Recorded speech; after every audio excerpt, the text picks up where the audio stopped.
உங்க அண்ணனுக்கு இவ்வளவு கோவம் வரும் நான் எதிர்பார்க்கவே இல்லை சங்கரி. நான் போட்டு இந்த மிதிச்சுட்டு போயிட்டான். இவ்வளவு நாளா எங்க அண்ணன் உங்களால அவமானப்பட்டாரு. இப்போ நீங்க தேடி தேடி எடுத்த தத்து பிள்ளையால அவமானப்பட்டாரு. எங்க அண்ணன் பின்னால கையை கட்டிட்டு காவல் நின்ன போலீஸ்காரங்க முன்னால எங்க அண்ணனை கை கட்ட வச்சிட்டீங்களே. சரி, வாழ்க்கையில முதல் முறையா ஒத்துக்கிறேன். உங்க அண்ணனுக்கு ஏற்பட்ட அவமானம் என்னாலதான். போதுமா? அதை விடு, இவ விஷயத்துக்கு வருவோம். அவ பாட்டு குழந்தையோட நம்ம வீட்டுல டேரா அடிச்சுட்டா. பேங்க்குக்கு போன் பண்றா, அக்கம் பக்கத்துலாம் போய் பேசுறா. நம்ம வீட்டு மருமகள்னு எஸ்டாப்ளிஷ் பண்றதுக்கு பயங்கரமா ட்ரை பண்ணிக்கிட்டு இருக்கா. இவளை என்ன நிறுத்திட்டீங்க?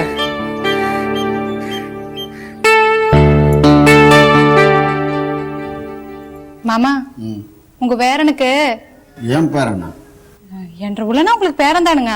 அது சரி, ஏற்கனவே ஊர்ல 2 பேரன் இருக்கான். 1.5 பிள்ளையும் சேர்த்தா எனக்கு 3 பேரன். அவனுக்கு வர 6ஆம் தேதி பிறந்தானுங்க மாமா. நீங்க தான் அக்கம் பக்கத்துல இருக்கிறவங்க எல்லாம் கூப்பிட்டு கிராண்டா கொண்டாடுங்க. அப்புறம் மாமா, ஊர் அழைக்கிறதுக்காக உங்க பேர்லயுமே அத்தை பேர்லயுமே சின்னதா ஒரு இன்விடேஷன் அடிச்சிடலாங்களா?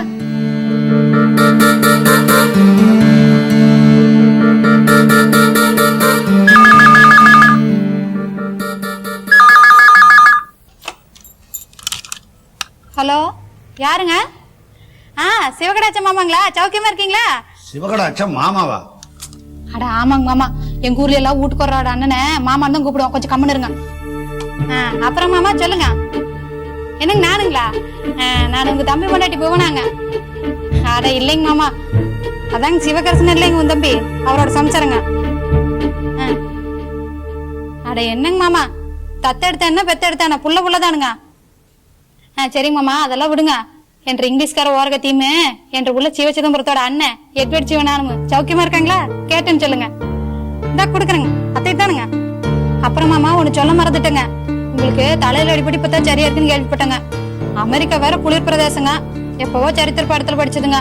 அதனால சில்லுன்னு எதையும் சாப்பிடாதீங்க, சீதளம் முடிச்சுக்கும். ஜாக்கிரதையா இருங்க. என்னங்க மாமா? மாமா, அப்புறம் ஒரு விஷயங்க. என்ற உள்ள சிவ சிதம்பரத்துக்கு வர 6ஆம் தேதி பிறந்த நாள் வருதுங்க. முடிஞ்சா ஒரு 8 வந்துட்டு போயிடுங்க. சரிங்களா? இதா குடுக்குறேங்க மாமா, குடுக்குறேங்க. அத்தை, அது வாங்க. ஹலோ. சொல்லுப்பா. ஆமா, எல்லாம் கேட்டு பார்த்துட்டோம். அவளுக்கு பணமோ வீடோ எதுவும் வேணாமா. நம்ம குடும்பத்தோட சேர்ந்து வாழணுமா. ஆமா,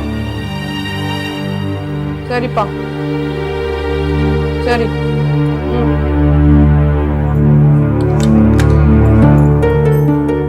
ஏன் அமெரிக்கால இருக்கிறவருக்கு நான் இங்க இருக்கிறது கண்ணு ஒருத்தருதாக்கு? இங்க பாருங்க மாமா, மாசம் உட்காந்துட்டு இருக்காம குழந்தையோட பிறந்த நாளுக்கு போட்டோவும் வீடியோவும் எடுக்கணும். போய் ஏற்பாடு செய்யுங்க. இவன் நம்ம சும்மா விட போறது இல்ல, ஒரு வழி ஆகிட்டு தான் போக போறா. ஐயோ, என் புக். ஏய் போடா, இங்க வா. ஐயோ வாயே. ஏன் நீ உனக்கு எத்தனை தடவை சொல்றது பேர் சொல்லி கூப்பிடாத, அண்ணின்னு கூப்பிடணும்னு? ஆமா, பாரு உன் புள்ளைய உன்னோட வெச்சுக்கோ. இங்கெல்லாம் விடாத. என் புக் எல்லாம் கிழிச்சிட்டான். சாணிய குட்டி பிசாசு. இங்க வாருடி. என்ற புள்ளை குட்டி பிசாசு அதுன்னு சொன்னு வச்சுக்கோ, பல்ல பேத்து போடும். ஜாக்கிரதை. நீ எப்படி இங்க வந்தியோ அதே மாதிரிதான் என்ற புள்ளையும் வந்திருக்கான். உனக்கு என்ன உரிமை இந்த வீட்டுல இருக்குதோ அதே உரிமை என்ற புள்ளைக்கு இருக்குது, தெரிஞ்சுக்கோ. நான் ஒன்னும் உன்ன மாதிரி மானம் கேட்டு போய் வரல. எங்க அப்பா இந்த வீட்டோட அண்ணன், மரியாதைக்கு உட்பட்டவர். அவரு என்ன இந்த வீட்டுக்கு மரியாதையோட கூட்டிட்டு வந்தாரு. ஆஹாஹா, தெரியுண்டி உன்ற மானமும் மரியாதையுமே. பாட்டு கத்துக்கிறன்னு போயிட்டு அங்க இருக்கிற மாமகனை சைட் அடிக்கிறது, பதிலுக்கு அவனு கடலை போடுறது, இதெல்லாம் தெரிஞ்சுட்டு பெருசுగా கண்டு காணாம தூபம் போறது. அடியே சொல்லி வை, பாலிய விவாகம் சட்டப்படி குத்தம். இது தெரிஞ்சதுன்னா போலீஸ் கூண்டோட கொண்டு போய் உள்ள வச்சிருவான். அப்புறம் அங்க என்ற புருஷன் வருவான், குடும்பத்தோட 2 2 4ன்னு கம்பியான வேண்டியதா. ஜாக்கிரதை. ஏய், என்ன நீ மரியாதை எல்லாம் பேசிக்கிட்டு? நான் சத்தியத்துக்கு கட்டுப்பட்டவன். லஞ்சம் கொடுக்கவும் மாட்டேன், லஞ்சம் வாங்கவும் மாட்டேன். இனிமே அந்த விஷயத்துல இவளுக்காக நீங்க காம்ப்ரமைஸ் பண்ணோம். சரியா சொன்னேன். பணம் பாதாள வரைக்கும் பாயும். உன்னை தூக்கி வெளியில போறதுக்கு ரொம்ப நேரம் ஆகாது, எனக்கு ஞாபகம் வச்சுக்க. ஓஹோஹோ, அப்படிங்களா மாமா? நீங்களும் அநியாயமா தான் நடந்துப்பேன்னு முடிவு எடுத்துட்டா நானும் அநியாயமா தான் நடந்துக்குவேன். ஒண்ணு இல்லைங்க, எங்க சாவு காரணம் சிவஞானமும் சங்கரையும் தானு ஒரு சின்னதா கடிதாசி எழுதி வச்சுட்டு என்ற மேலையும் என் புள்ள வேலையும் மண்ணெண்ணெய் ஊத்தி செத்து போயிட்டா என்ன பண்ணுவீங்க?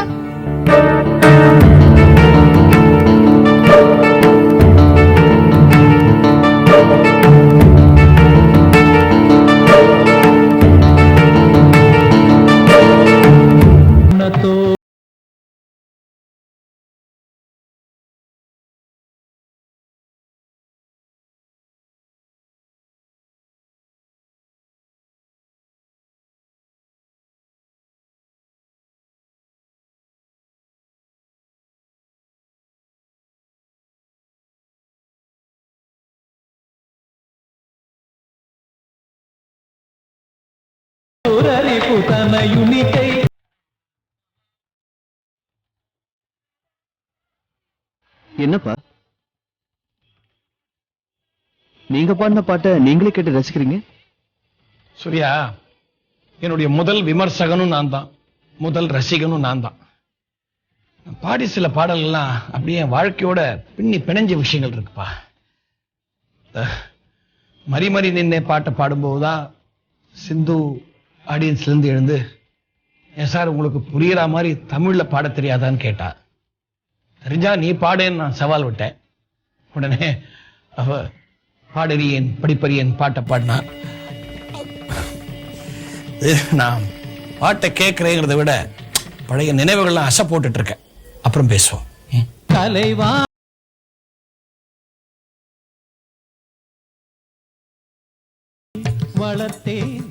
என்னங்க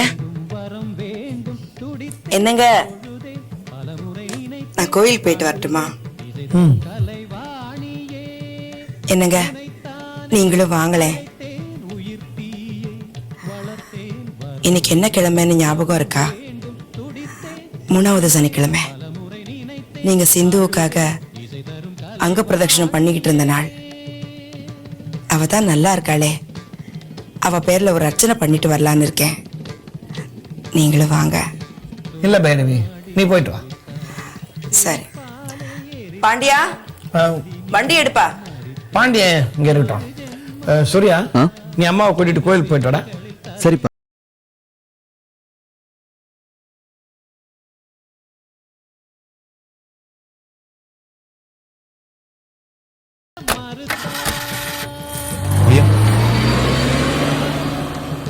இந்த பாட்டுறா, நானும் எவ்வளவோ தூரம் இந்த பாட்டை பாடியிருக்கேன். ஆனா விழுந்து எழுந்தப்புறம் பாடின பாரு அன்னைக்கு, அந்த மாதிரி அப்புறம் பாடவே இல்லை. மறக்க முடியுமா ஐயா? மறக்க முடியுமா? எத்தனை ஜனங்க நீங்க மறுபடியும் பாட மாட்டீங்களான்னு ஏங்கி ஏங்கி அந்த ஏக்கத்தை தீர்த்து வச்ச பாட்டாச்சு இது. இந்த பாட்டையும் மறக்க முடியாது, இதுக்கு காரணம் மறந்த சிந்து அம்மாவையும் மறக்க முடியாது. நான் பாடின ஒவ்வொரு பாட்டிலையும் அவளுக்கும் பங்கு உண்டுடா. அது ஐயா, அம்மா அதை மளிகை கடையில் லிஸ்ட் கொடுத்துருந்தாங்களாம், 2 நாளா வரல, என்னன்னு கேட்டு வர சொன்னாங்க. நான் போயிட்டு வந்துடுறேன் ஐயா. டேய், நான் உன்னை இங்க இருக்க சொல்லிட்டு பைரவிய சூர்யாவோட கோவிலுக்கு அனுப்பினதுக்கு காரணமே நான் கூட கொஞ்சம் பேசணுங்கிறதுக்காக தான்டா. நான் போயிட்டு வந்துடுறேன் ஐயா. பாட்டியா,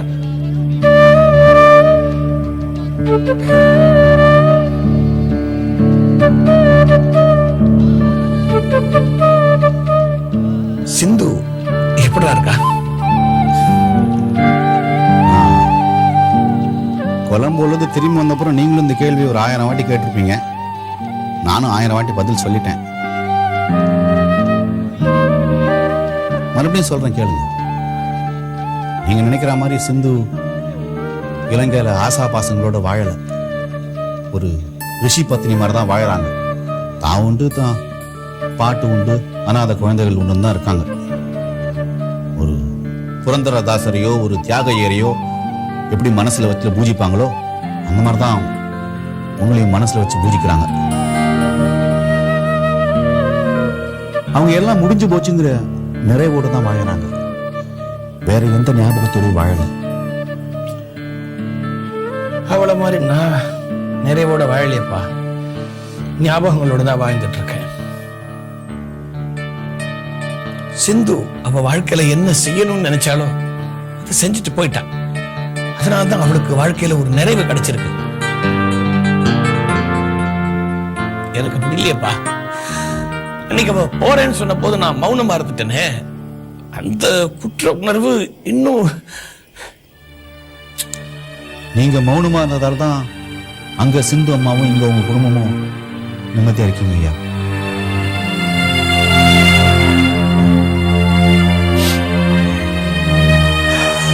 பாண்டியா, எனக்கு ஒரு உதவி செய்வியா? சிந்து அம்மாவோட அட்ரஸை தவிர எந்த உதவி வேணா கேளுங்க, கண்டிப்பா செய்றேன். டேய், நீ எனக்கு செய்யற மற்றதெல்லாம் வேலைடா, இது ஒண்ணுதான் உதவி. பாரு, நான் உங்ககிட்ட சிந்துவோட அட்ரஸ் கேட்கறதுக்கு காரணம் அவ கூட வாழ்க்கை நடத்தணும்ட்டோ இல்ல பைரவி வாழ்க்கையில அவளுக்கும் பங்கு தரணும்ட்டோ இல்லப்பா. அவளை பார்த்து ஏம்மா இந்த பாலாவை நீ மன்னிச்சிட்டியான்னு ஒரு வார்த்தை கேட்கணும், அவ்வளவுதான்டா. ஐயா, எந்த காரணத்தை கொண்டு நான் அட்ரஸையும் ஃபோன் நம்பரையும் யார்ட்டையும் கொடுக்க மாட்டேன்னு சிந்து மாட்ட சத்தியம் பண்ணியிருக்கேன் ஐயா. எப்படி பைரவியாம இந்த விஷயத்தை ஐயாட்ட சொல்லாதன்னு சொன்னா நான் பாதுகாக்கிறேனோ அந்த மாதிரி சிந்து மாட்ட கொடுத்த சத்தியத்தையும் நான் பாதுகாக்கணும் இல்லையா? பாண்டியா, உன் முதலாளி உங்ககிட்ட ஒரு விஷயம் கேட்டா அதுக்கு ஒழுங்கா பதில் சொல்ல வேண்டியது உன் கடமை. மன்னிக்கணும் ஐயா,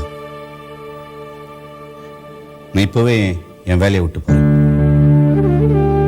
ஐயா, நான் உங்ககிட்ட வேலை செய்யறது பணத்துக்காக மட்டும் இல்லை ஐயா.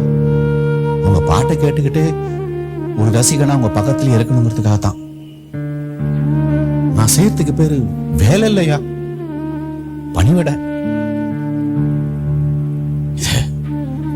சம்பளம் வாங்கிட்டு தான் செய்யணுங்கிற அவசியம் இல்லை, சம்பளம் வாங்காமே செய்யலாம் ஐயா. ஐயா, இப்ப நான் இருக்கிறது இல்லாததும் உங்க கையில தான் இருக்கு. ஆனா ஒண்ணு மட்டும் சொல்றேன், நீ உயிரே போனாலும் சிந்துமா இருக்கிற அட்ரஸையும் போன் நம்பரையும் என்னால கொடுக்க முடியாது. இது சத்தியம். என்ன மன்னிச்சிடுங்க ஐயா. டேய், போடா.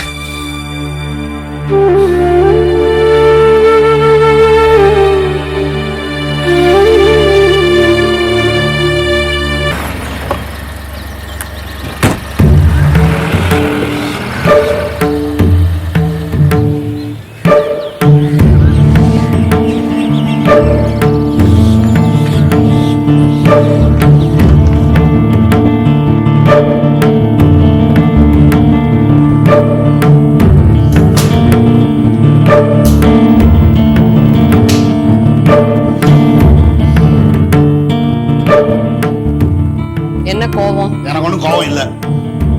தான் தெரியுதே, செருப்பு கழட்டினது, சட்டையை கழட்டி போட்டது, நல்ல கோவம்னு தெரியுது.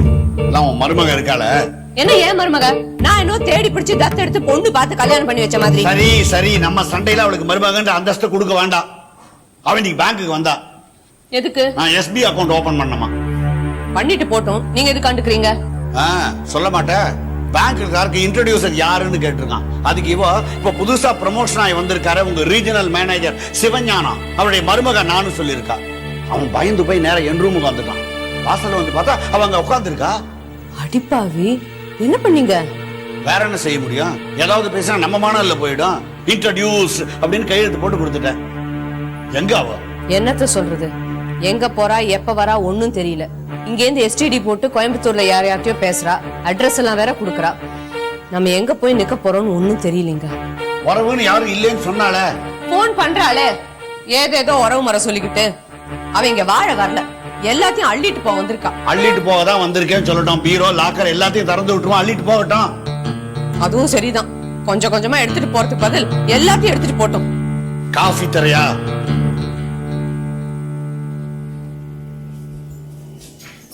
பாண்டியா, எங்க போற? காரை கழுவ போறேன். அது அப்புறம் செய்யலாம். இந்த டைனிங் டேபிள் எல்லாம் பாரு எவ்வளவு தூசியா இருக்குன்னு, கொஞ்சம் தொடச்சு விட்டுட. சரி.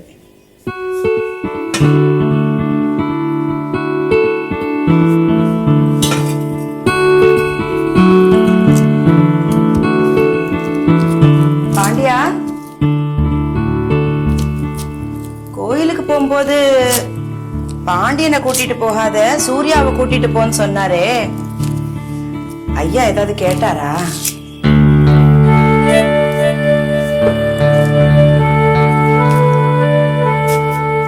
உங்ககிட்ட தானே கேக்குறேன்.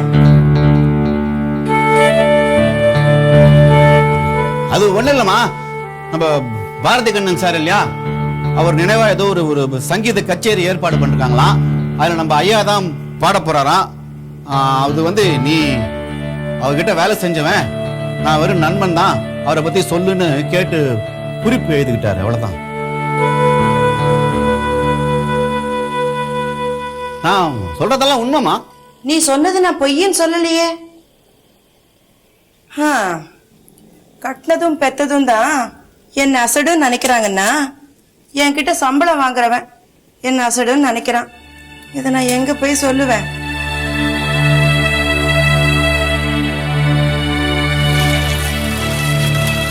எல்லாம் இந்த வீட்டுல எனக்கு தெரியாம எது நடந்தாலும் உடனே என்கிட்ட வந்து சொல்லிடுவேன். இப்போ செலோன் போயிட்டு வந்ததுல இருந்து எது நடந்தாலும் வாயே திறக்க மாட்டேன்ற. சொல்ல முடியுமா? ஆனா சொல்றதுக்கு எதுவும் இல்லையே, அதான் சொல்லல. ஏ நீ சிலோன் போயிட்டு வந்தியே, அங்க சிந்து எப்படி இருக்கா? என்னை பத்தி ஏதாவது விசாரிச்சாளான்னு என்கிட்ட சொன்னியா? அதெல்லாம் ஒண்ணும் இல்லம்மா. உங்க பேரை சொல்லி நீங்க நல்லா இருக்கீங்களான்னு கேட்டாங்க. சௌக்கியமா இருக்கீங்கன்னு சொல்லிட்டேன். பாண்டியா, சிந்து சூர்யாவை பத்தி ஏதாவது கேட்டாளா? இல்லம்மா, எதுவும் கேட்கல. பொய் சொல்ற. பெத்தவ பிள்ளைய பத்தி கேட்க மாட்டாளா என்ன? கேட்டிருப்பா, நீதான் மறைக்கிற. நீங்க நினைக்கிறபடி இல்லம்மா. சிந்து அம்மா அப்படி இல்ல. அவங்க ஏதோ ஒரு துறைவி மாதிரி தான் வாழ்ந்துட்டு இருக்காங்க. அவங்க உண்டு, அவங்க பாட்டு உண்டு, அனாதை குழந்தைங்க உண்டு. ஐயா அங்க பிரச்சனை பண்றதை பத்தி சொன்னேன். எனக்காக ஒருத்தர் உடம்பு இவ்வளவு வருத்திக்கணும்னு ரொம்ப துடிச்சு போயிட்டாங்க. அவங்க லெட்டர் எழுதினது அதை நிறுத்தணுங்கிறதுக்காக தானே தவிர இந்த குடும்பத்தோட சேர்ந்துங்கிறதுக்காக இல்லம்மா.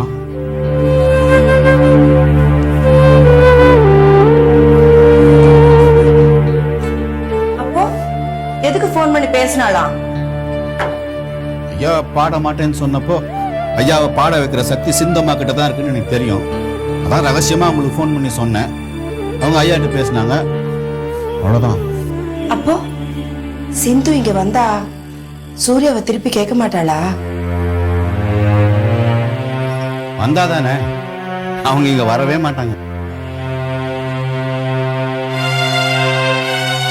அப்படி ஒருவேளை வந்தா